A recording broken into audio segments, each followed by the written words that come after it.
我先跟他说，我接下来要先用中文介绍一下，说他坏话他都不知道就是。然后接下来我还是请他会自我介绍一下。那我认识 Prof Kunzmann， 实际上是因为我们那个中华大学胡泰山老师，胡泰山老师，上礼拜可能有些同学见过胡老师，那然后渐渐我才知道，原来Prof Kunzmann他是我以前老师的老板。我在 AIT 读书的时候的指导老师呢，当年进的 AIT 是Kunzmann 雇进去的。那然后我知道了更多关于他的这个研究，一方面是关于创意产业方面的，那另一方面是在跟都市有关的理论相当广面。去年7月的时候，在布拉格。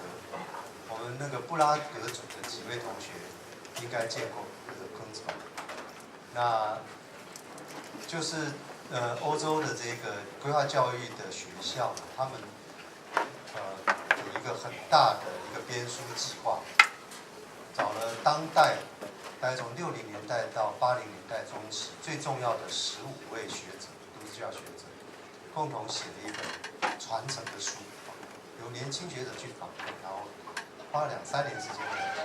今年9月，我刚刚问过，今年9月会出书，其中Kunzmann 是其中一位。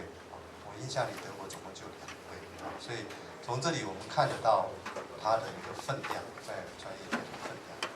那他今天是要为我们讲的其实是跟 Smart City 有关，但是他不是讲一般商业推销 Smart City， 而是要看德国跟欧洲推动 Smart City 的时候，有一些其实甚至是黑暗面，我要跟大家讲。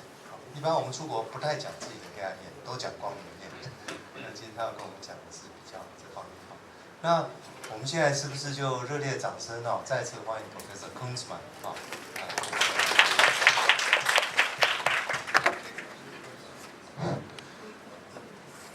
你好 ，Good afternoon. Thank you very much for your kind introduction. I can imagine, I have a good imagination what you said, but I did not understand it. I don't speak any Chinese. But Professor Jiang Kung has asked me to introduce myself a little bit. Long time ago, I was studying architecture.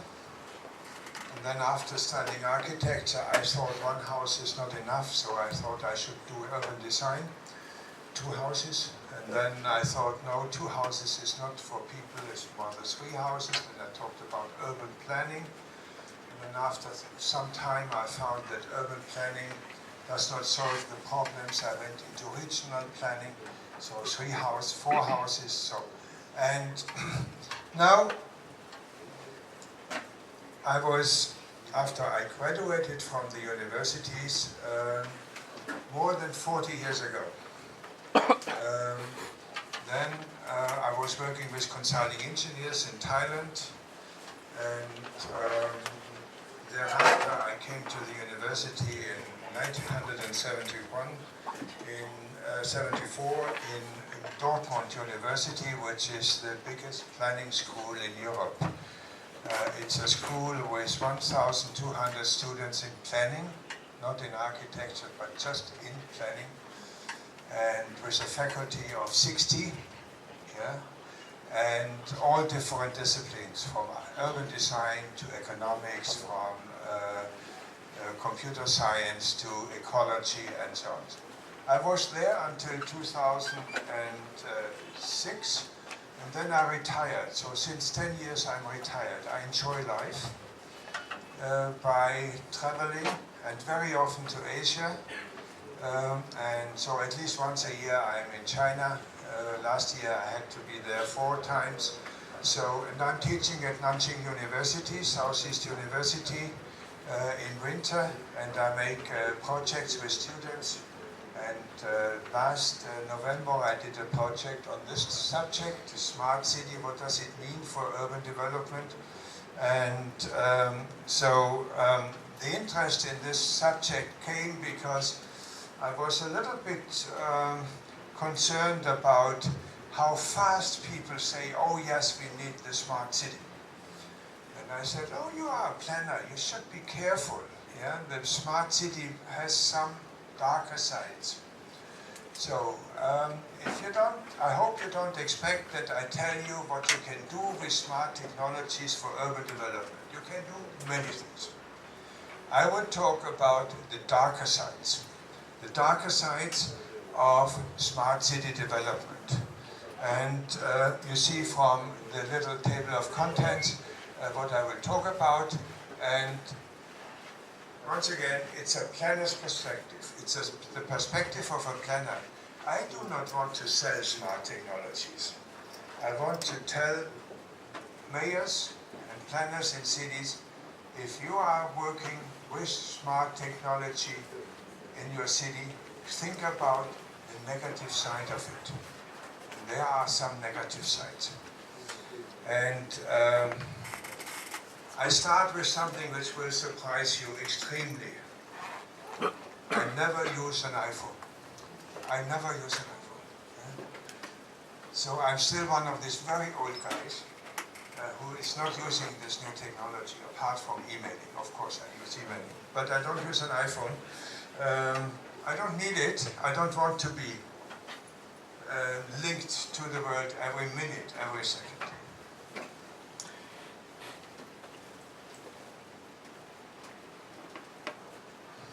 I thought I knew it. Wait a minute. It was working.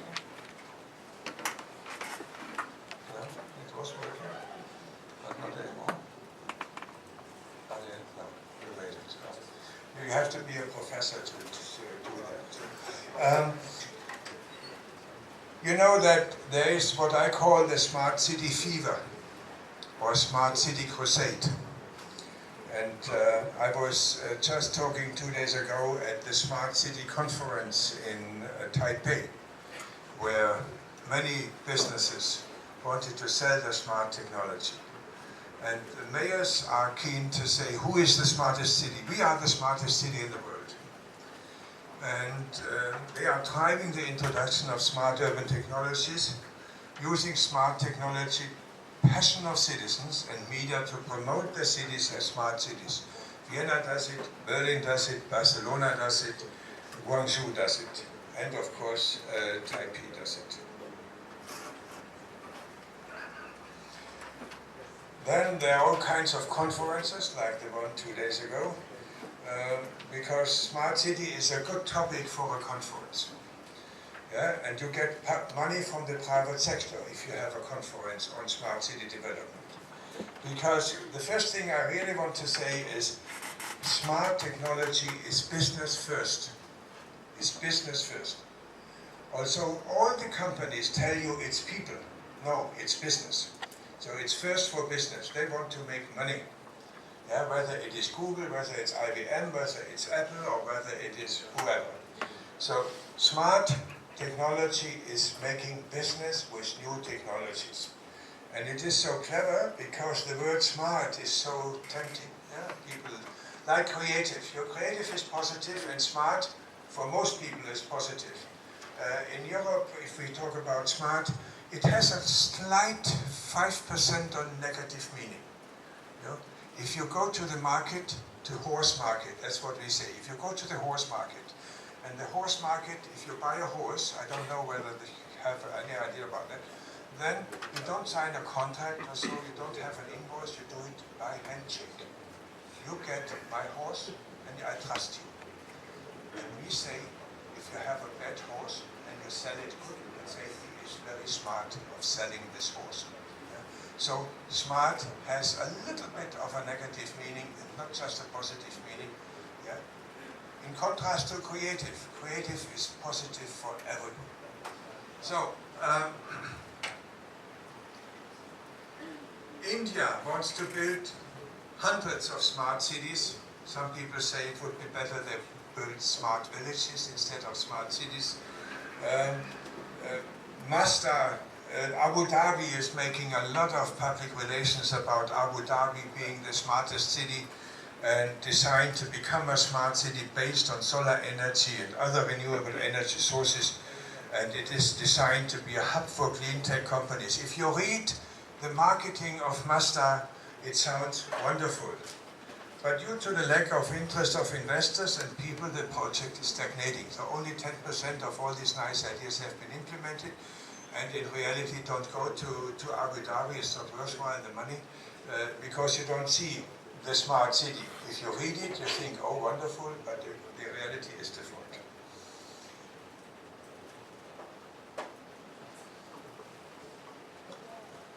And somehow I'm not able to manage this one.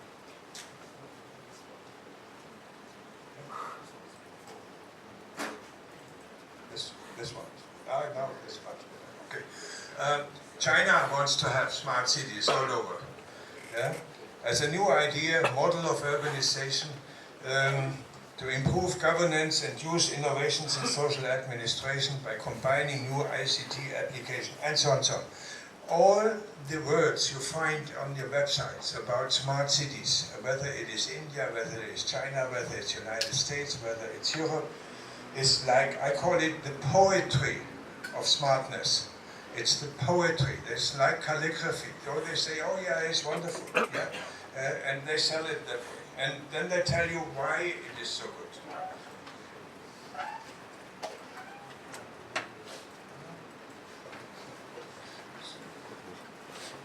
Now,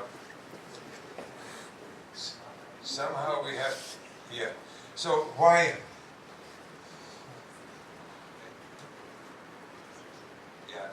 That I can do it this way. That is much better. Yeah. Yeah. So, okay, better this one. Yeah. Okay, good.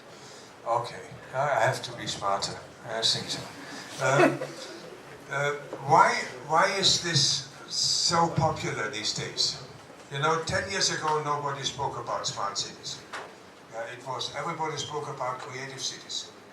But 20 years ago, nobody spoke about creative cities. They spoke about eco-cities, and so on. So every 5 years or every 7 years, we have a new fashion. And the fashion these days is smart city. China is already changing the fashion. And the new fashion in China is sponge city. I don't know whether you have heard, but sponge city is the next one.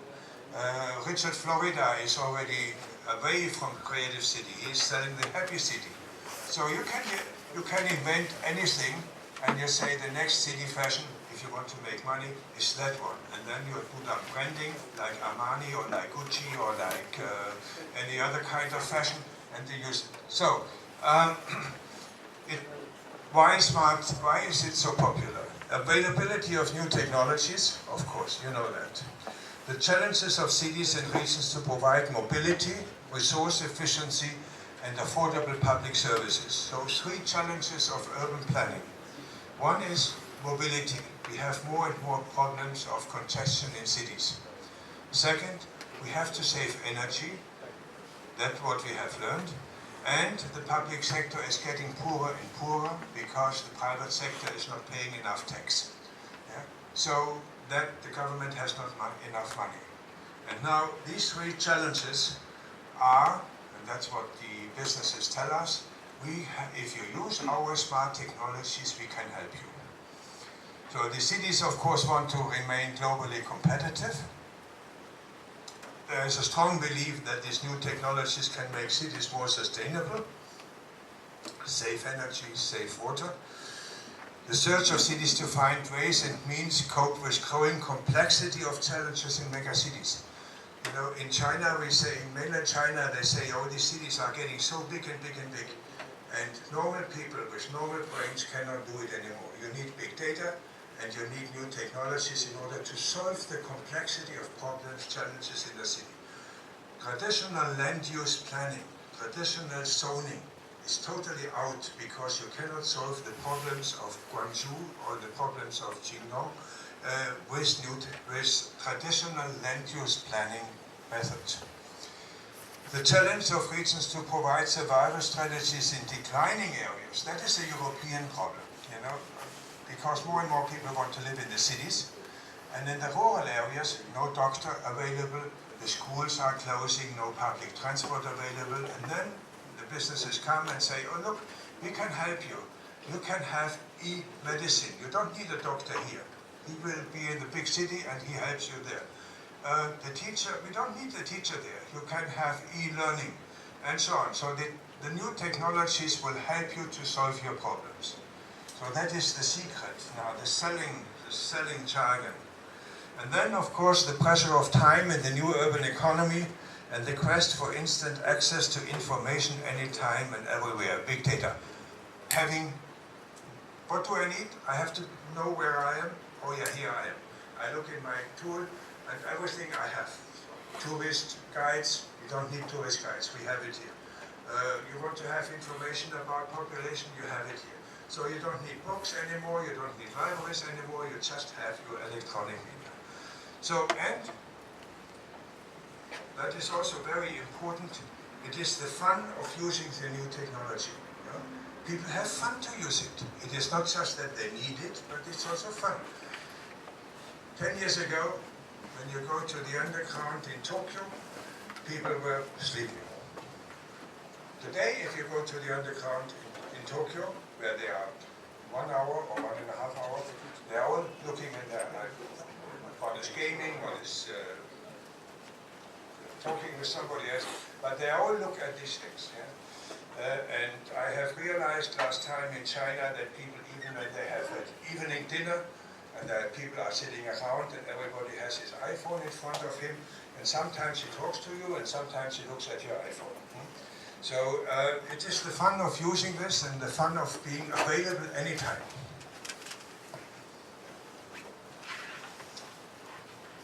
So these new technologies can create access to any kind of information anytime, everywhere, improve individual mobility, make consumers independent from opening times and locations.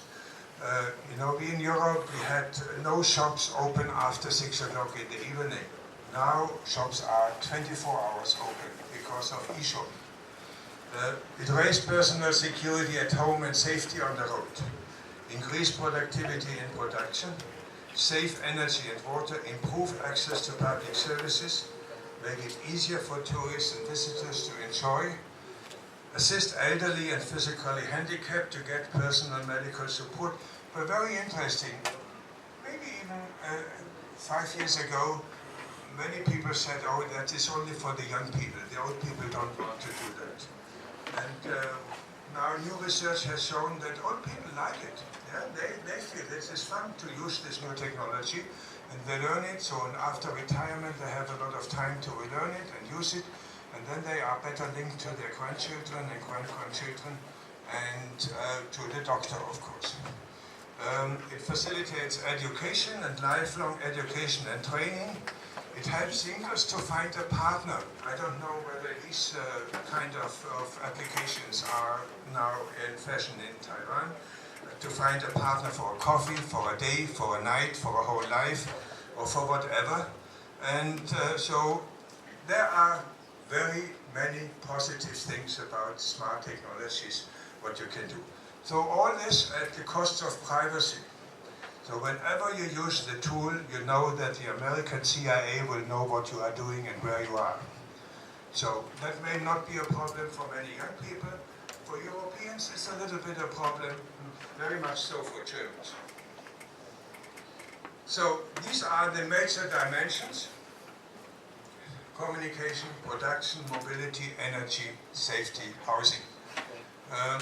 Smart housing. I recently read there is a new development now. Some people have started to go to the doctor and ask the doctor to insert him a chip in the arm. And then he can open his home without using the smartphone. And he can open his car without using a smartphone, because he has a chip there. So that is 2016. Wait 10 years, and then the babies will get this chip when they are born, and then they don't need a passport anymore.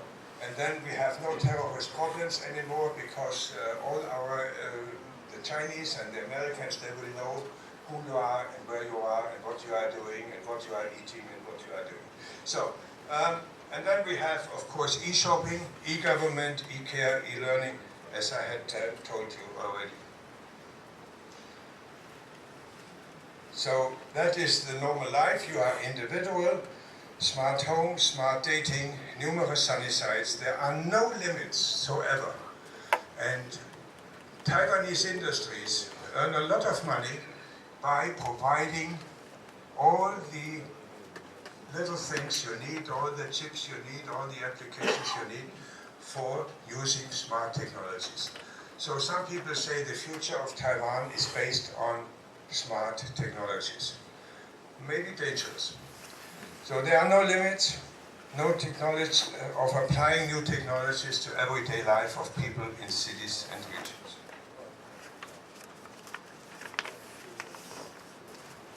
So there are darker sides. From an urban planner's perspective, so I'm not making money with smart technologies. From an urban planner's perspective, there are challenges and concerns. First one, will cities be different in the future from what we know today? Will citizens require different approaches to urban development? Will urban neighborhoods, will city centers have to be designed differently? Will urban planning administration have to be reorganized? Will urban planning regulation have to be changed? And it's very interesting to see how much public money is at the moment used to develop smart technologies and how little public money is given for research on the negative impacts of smart technologies on everyday life. Take just for example urban planning regulation. We all know that regulation is based on experience in the past, not on experience how things will develop. All our regulations for urban development are historical experience. They are not prepared to face the challenges of the new technologies. And if you start thinking about things, and I will come back to that later, you will see there are technological challenges, economic challenges, social, spatial, environmental, educational, and governance. And there are some concerns. The concerns are power, privacy, and risk. Technology. The developers of digital infrastructure, you know, if you want to use this, you have to develop digital infrastructure in the cities. And you have to keep in mind, I'm coming from Europe. Europe is 10 years behind Taiwan when it comes to smart technologies. So our cities have not enough money for smart infrastructure. So we are really behind, much better here in Taiwan than in Berlin or Munich or Frankfurt. So because the local governments in a market economy don't have enough funds, public money, to do that, because where does the, you know, Google and IBM, they don't pay tax in Germany. They bring their profits to the Bermudas or to Ireland where they don't need to pay tax. So all the profits are brought to some other places. So they are not invested locally. I think Google or Amazon I think Amazon has paid £5,500 tax in UK last year. Yeah? Because they have only made losses. Yeah? They make profits in Bermudas and they make profits in Cayman Islands, but not in the UK. So the money is going somewhere. So it's one problem. When building up digital infrastructure in a market-driven environment, local governments have to face and resist the influence and power of IT corporations. Now, you should know, again, European perspective, if a city like Munich wants to develop smart infrastructure, who can do that? Who are the engineers? Who are the providers? Then you will realize the city planning department has no specialists in this field. The mayor comes to the administration and says, look, we have to we have to be competitive with Taipei, we have to develop digital infrastructure. And then they say, yes, but we have no expertise. So what does the mayor say? Oh yeah, we have to ask IBM, or we have to ask Cisco, or we have to ask McKinsey, one of these global firms, and they do it. And they come, advise the mayor, but the planning department and the transportation department, they have not the specialists. So, the application of smart technologies will change mobility patterns in the cities and logistics. You know, if you go to Beijing today, you see that logistics is becoming, this from e-shopping is becoming more and more important.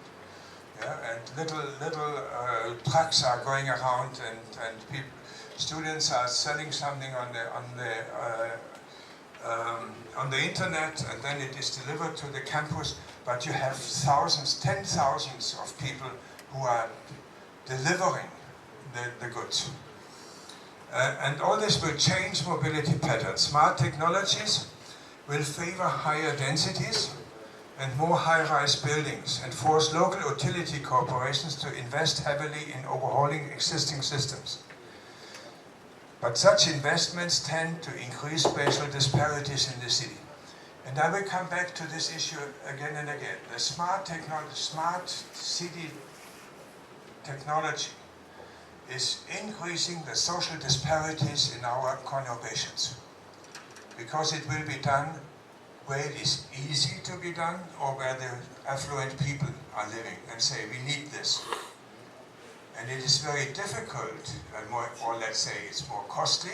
It's not difficult, but it's more costly to introduce the new systems in already built up areas. So that's why all smart city advertisement you see is always new development. In Europe, if we would have difficulties, because the European cities look a little bit different from Chinese cities, and so it is not easy to introduce new technology, new digital infrastructure in the city.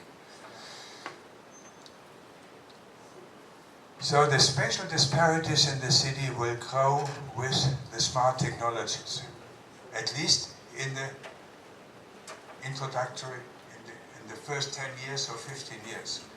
But as we know, once you have a city quarter which is poor, it will remain poor.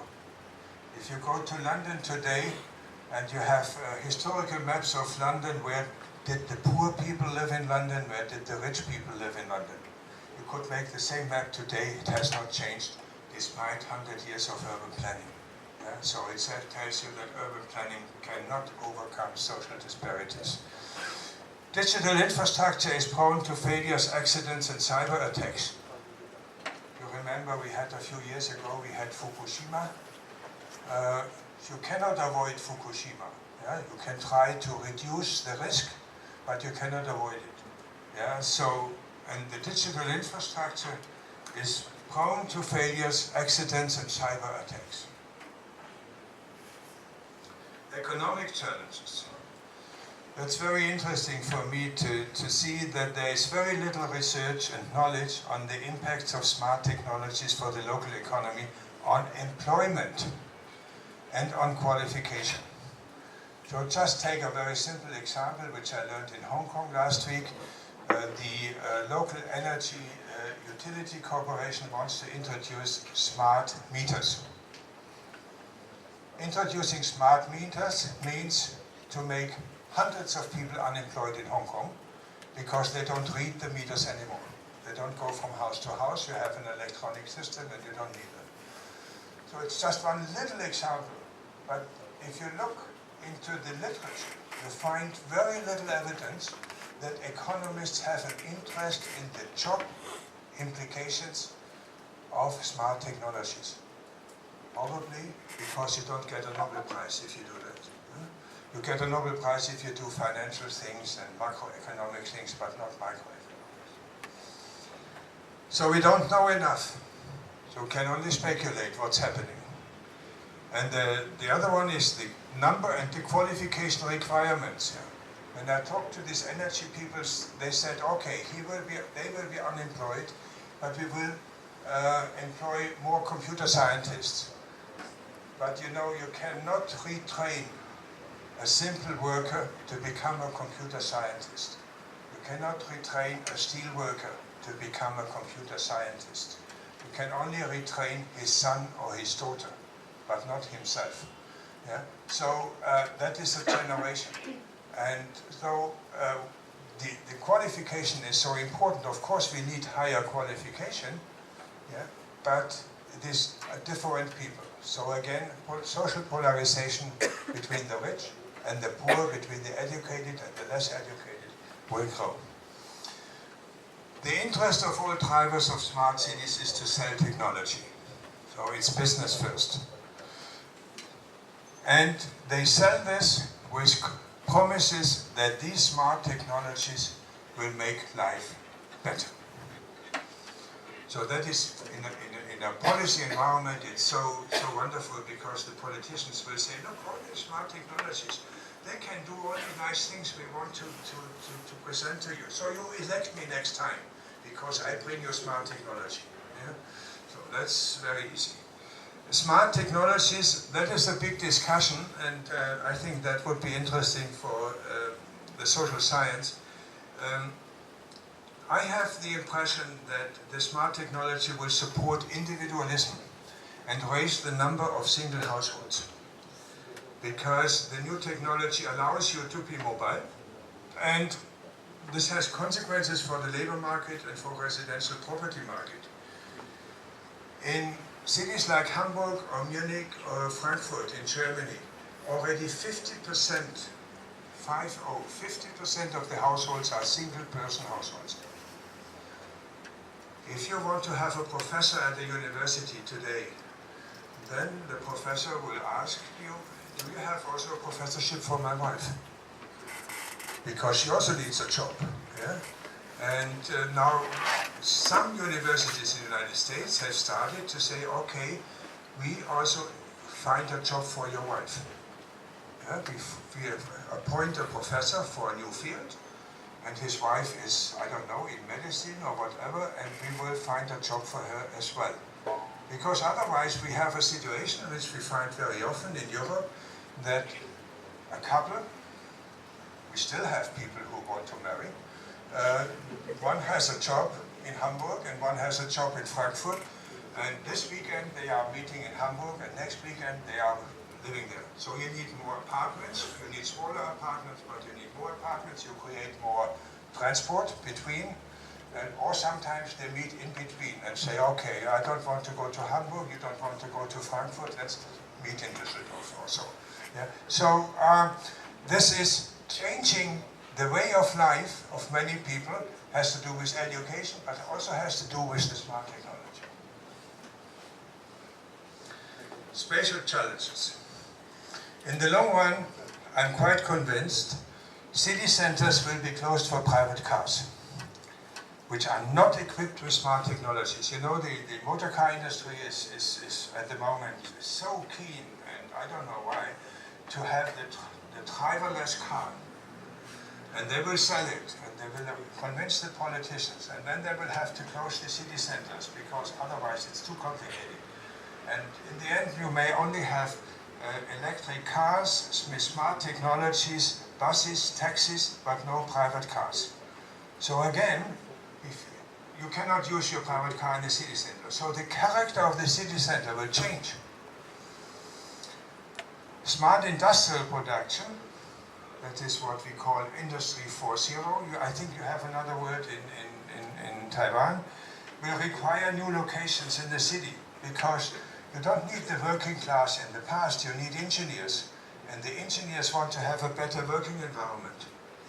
Yeah? They are used to they want to have a better housing environment, and they want to have better schools for their kids, if they still have kids. And this new smart industry-driven innovation will require new locations for the industries. And because these people have to live nearby, the services have to be nearby, and they want to save time for leisure and other activities. Smart security systems will encourage and enable local and national governments to totally supervise public spaces and public life. The most supervised public spaces in Europe are in London. Every square meter is supervised by one camera. So that's why they find these terrorists so fast now, because all over you have these cameras. But so you have no privacy anymore, because if you go to a public space, you know now you are registered. You could say as a planner, okay, what we try in the future, instead of zoning for housing and something, we also have to zone for web-free spaces in the smart city. So if you want to get rid of all this supervision, you go there. You don't need to go to the mountains, where you have no digital infrastructure, but maybe in the cities you have some parks where you have nobody can reach you. The further advancement of e-shopping will change the functional structure of cities. City centers will become showrooming spaces of international brand shops, meeting consumption and entertainment requirements of citizens and visitors. So all these multinational brand shops like Gucci, Armani, they know that e-shopping is coming, and they know that e-shopping has some impact on their business. So in order to attract consumers, they have to really develop some kind of fashion entertainment areas. They become more and more fancy, like Disneyland, shopping Disneylands. And the food courts are getting bigger and bigger, and the retail space is getting lower and lower. Storage is not needed anymore because it is somewhere in the countryside. So the city centers will become high-cost areas for entertainment and shopping. Shoptainment, you could say it. Shoptainment. And you go there, you go to Armani, you think, oh, that's wonderful. Then 2 years ago you went home and did some e-shopping at home. Now the shop will provide you can do e-shopping even in the Armani shop, and then they will send it home to you whenever you want to be, when you want to have it at home. This is on the one side. The one side, the city centers will become fashion and only fashion and food and entertainment, and maybe then a little bit of creative cultural industries in the sense of consumer related museums and cultural kinds of facilities. On the other side, you have a negative impact on second-class shopping streets. So the small shop owner, somewhere in a road from the city center to the suburb, he cannot compete with Armani. He cannot compete with e-shopping corporations. So what he can do? So he will have to lower his standards step by step because he cannot start e-shopping things. Maybe some are very clever on the countryside. They sell some bio-products or agricultural products via e-shopping. That is possible, but they are competitive, so you can buy it in mainland China, you can buy it in Japan, so not necessarily in the city anymore, and the delivery will be available a few days later. In Germany we can now buy all bio-products via e-shopping, even bread, even vegetables, even milk, even cheese, they bring it to your home. If you like. If you are in the morning you say, oh, I'm so sustainable, environmentally conscious.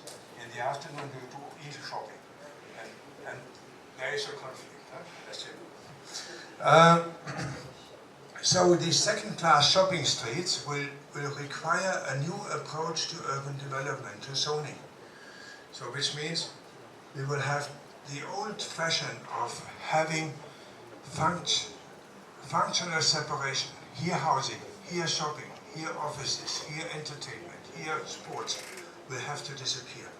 We will have more and more mixed functions because your working space is your living space is your entertainment space is your leisure taste. So all these things will be mixed in the daily life. So traditional city planning has to be relearned So the Charter of Athens, some of you may know the Charter of Athens, which has whole city planning all over the world, is out. Yeah.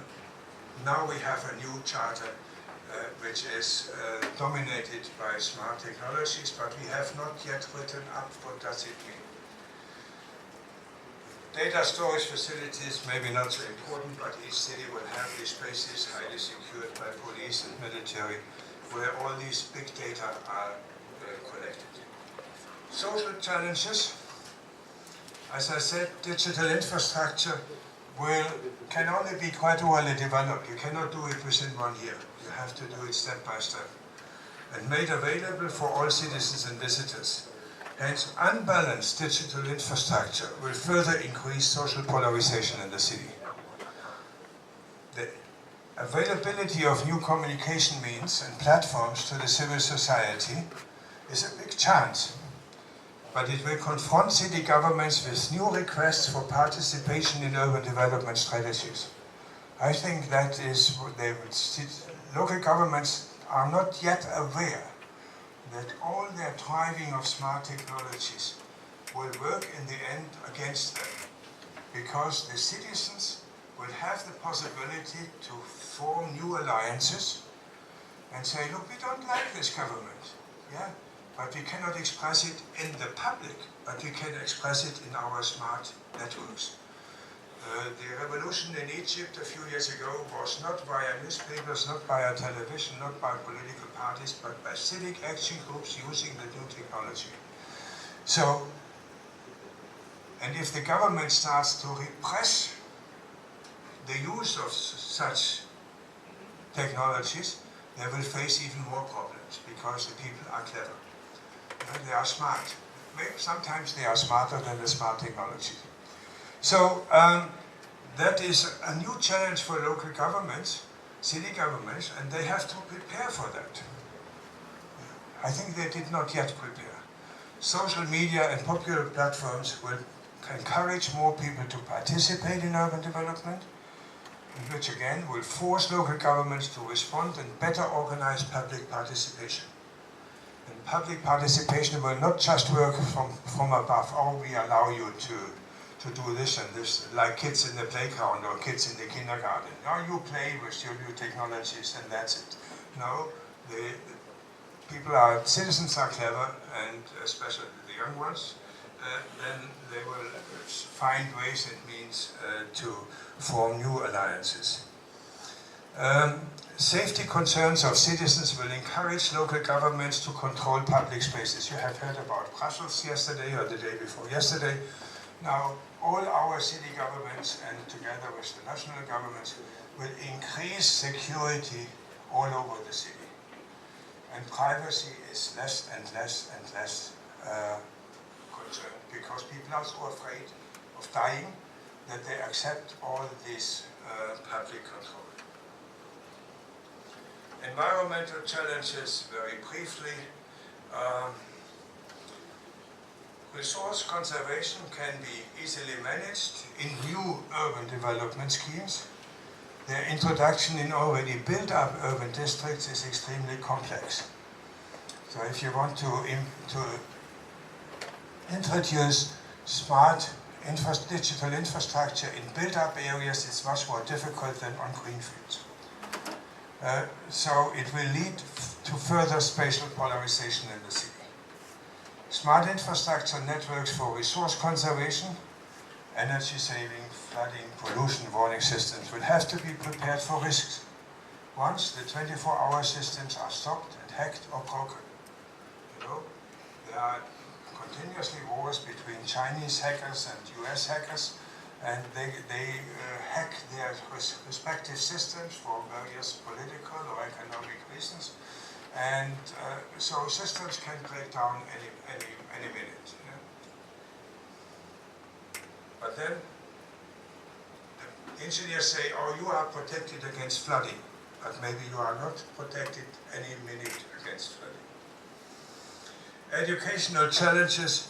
I don't want to elaborate much on this one. I personally feel that in planning, face-to-face education is much more important than e-learning. So you are sitting here.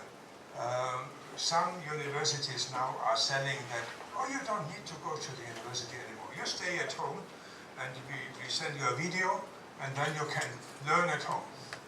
But we all know, or you would know, your professors would know, that distant learning in planning is hopeless. Maybe you can do a little bit in mathematics or so, but where you have to talk to people, language is important.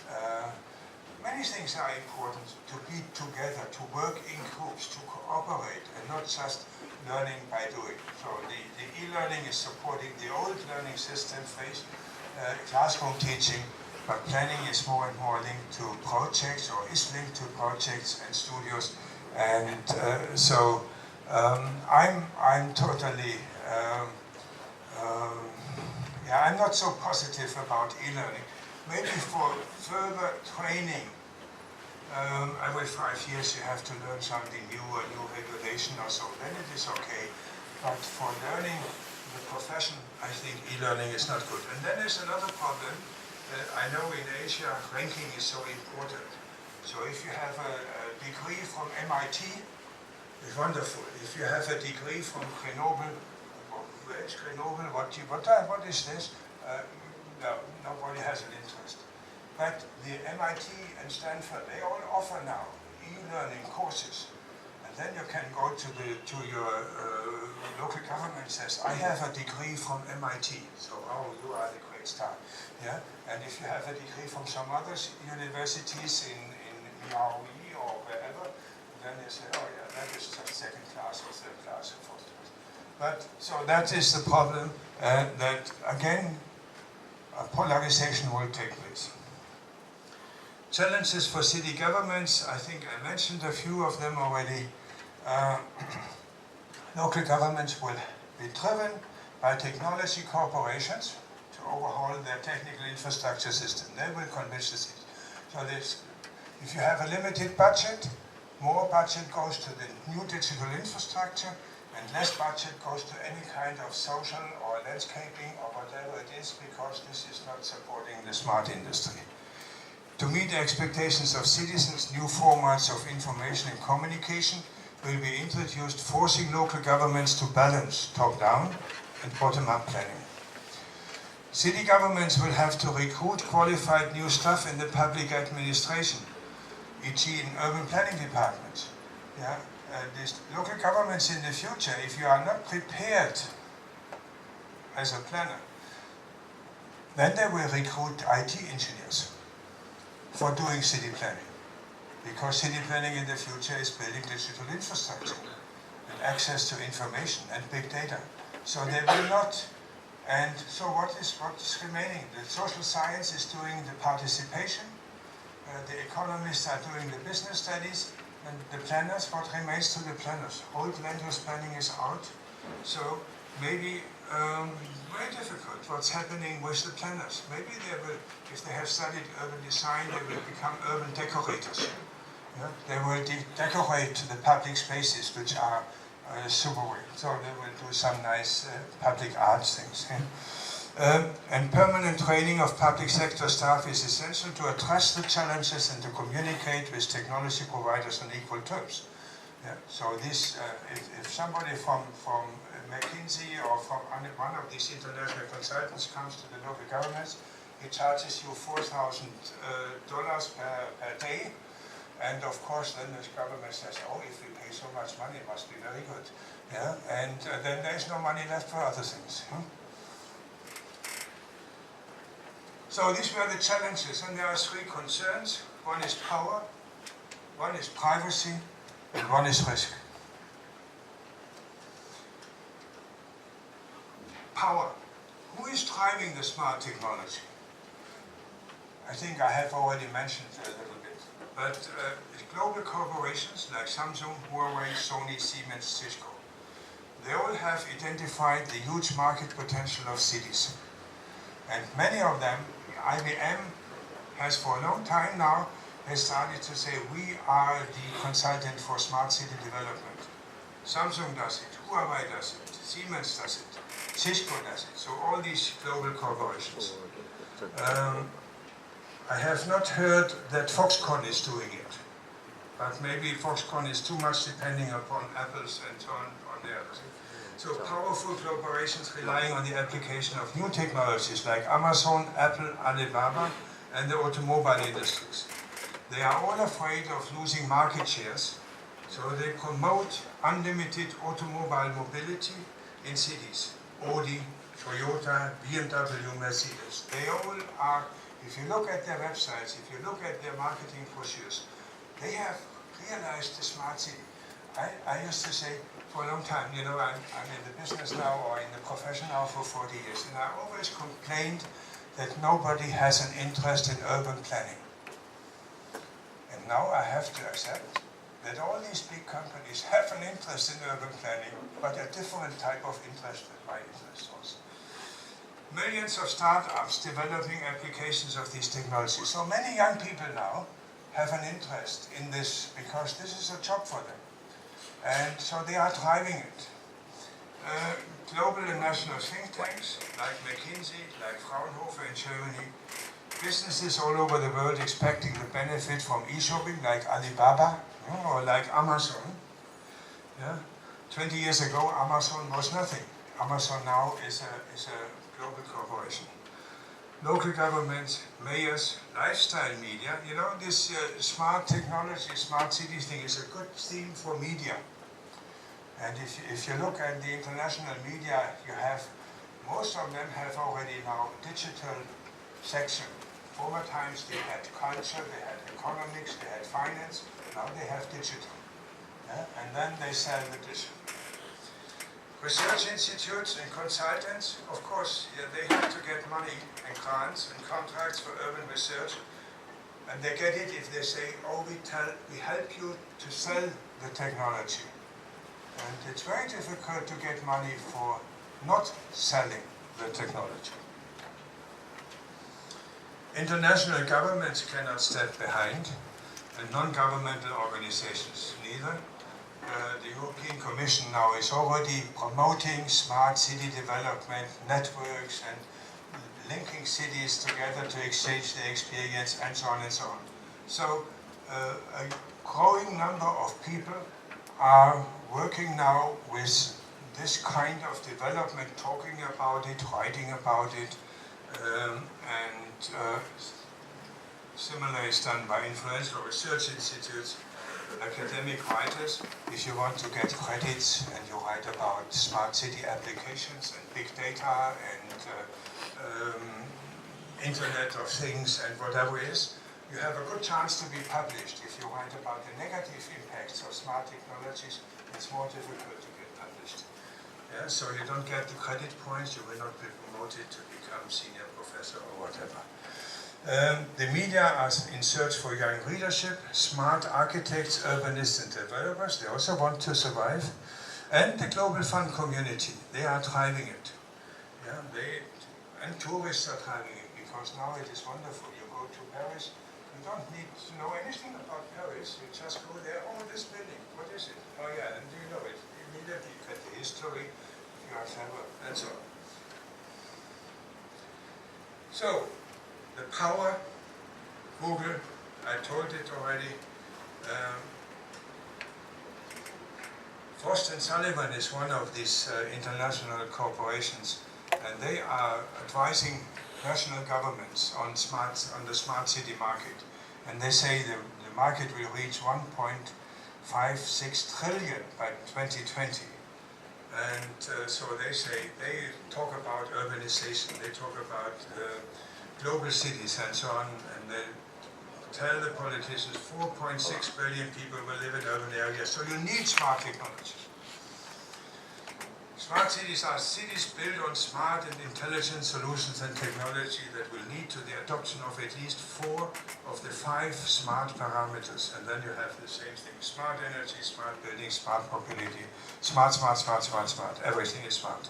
Smart is the new green, they even said it. Yeah? There are significant opportunities to raise efficiencies in managing cities to make them smart cities. So we are talking much about global warming, and then people are afraid, and then these companies say, oh yeah, use smart technologies, it's against global warming. Yeah? So it's very interesting. And then that is another thing. You can convince mayors immediately. The mayors have no time to read reports. You know? But if you give them a picture, and the picture has a few nice,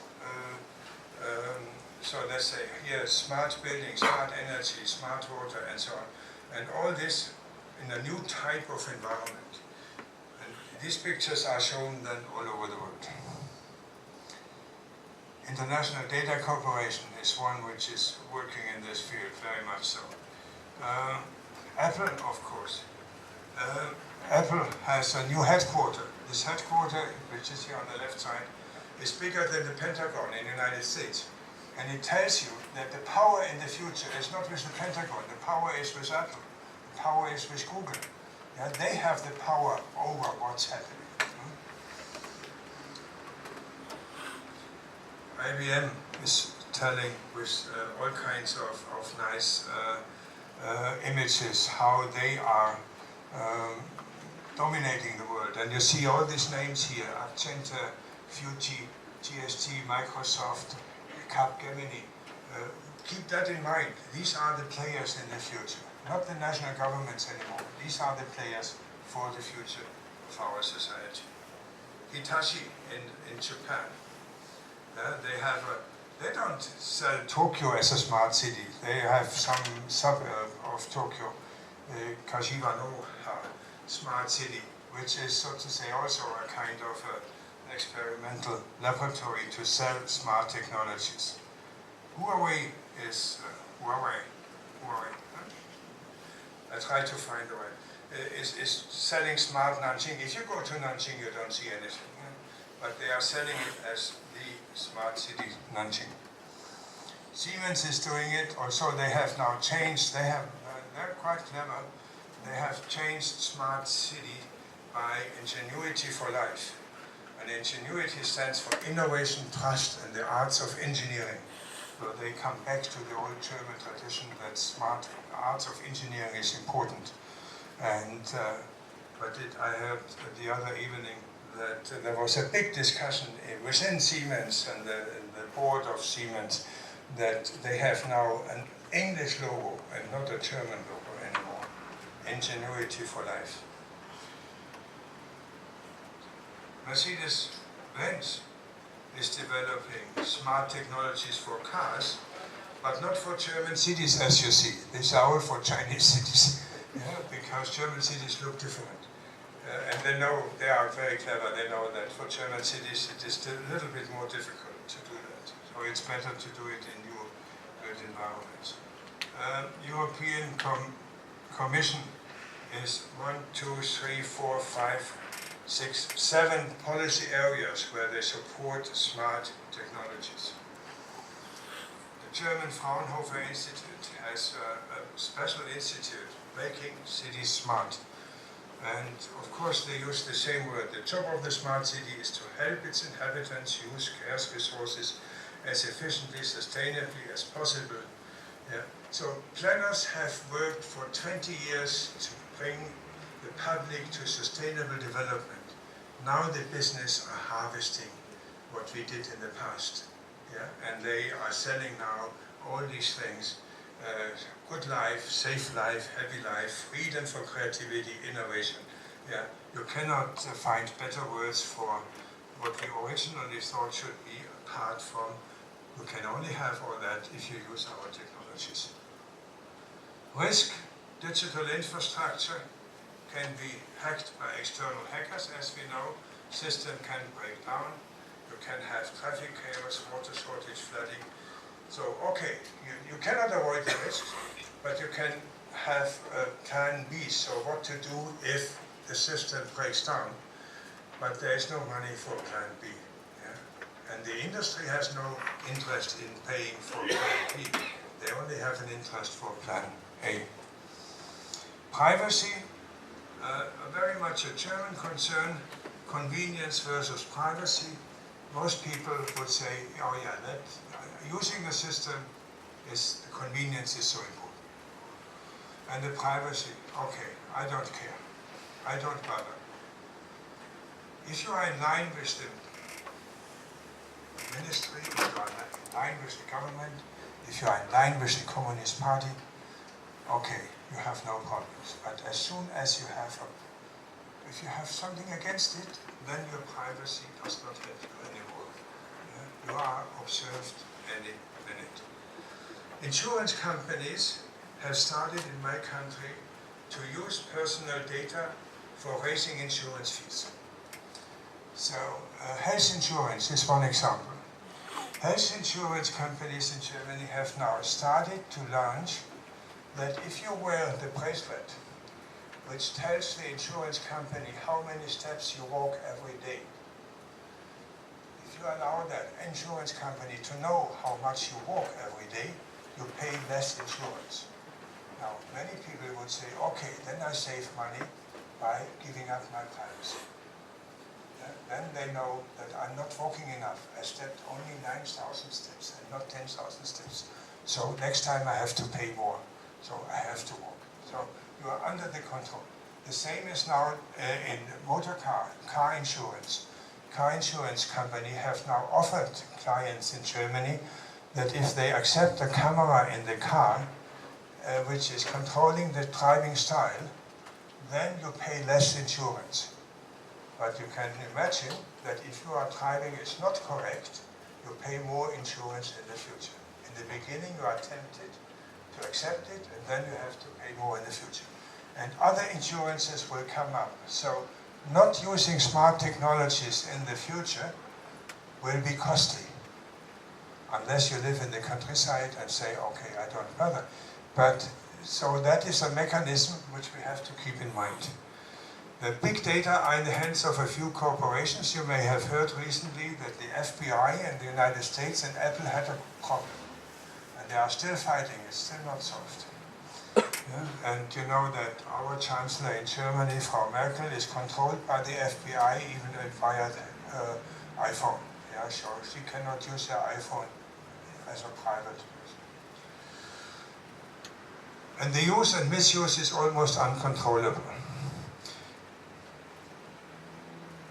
And governments can use, of course, all this information for supervising individuals.